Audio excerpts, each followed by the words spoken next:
Hussein, ya Hussein, ya Hussein, ya Hussein.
حضرات جناب قاسم کے حال میں نوحات متاثر پیش کر رہا ہوں.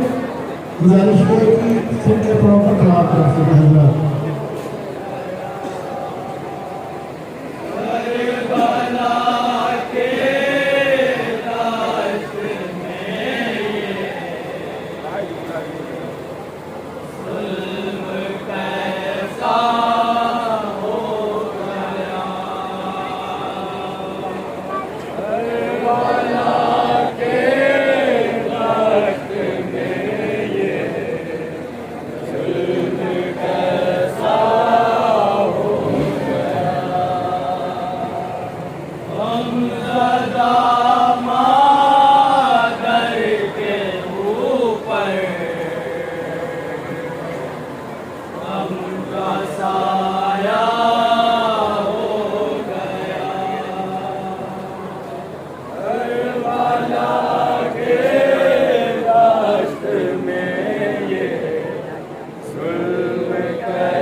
بڑو بیٹا کہاں کھڑے ہو بڑو آگے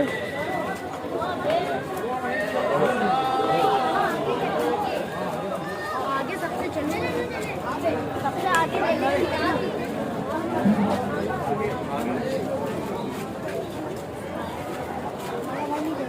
بڑو بیٹا بڑو